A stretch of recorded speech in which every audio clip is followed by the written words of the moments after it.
Zëdhënësi i Kremlinit Dmitri Peskov tha se presidenti Rus Vladimir Putin ka deklaruar vazhdimisht se Rusia është e përkushtuar për të ndaluar testet bërthamore dhe se ai nuk ka lëshuar një urdhër për të rifilluar përgatitjet për testet e tilla.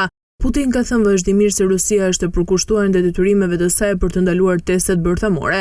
Presidenti nuk ka dhënë asnjë urdhër për të rifilluar përgatitjet. Së pari duhet të kuptojmë nëse duhet ta bëjmë këtë, ky duhet të jetë një vendim shumë serioz, i bazuar mirë dhe i menduar me kujdes. Ekspertët tanë do të punojnë për të, tha Peskov. Peskov deklaroi se vendimi për të kryer testet bërthamore duhet të jetë i bazuar mirë dhe i menduar me kujdes, dhe se nëse Rusia shkel detyrimet e saj në lidhje me testet bërthamore, Rusia do duhet ta bëjë këtë në reciprocitet.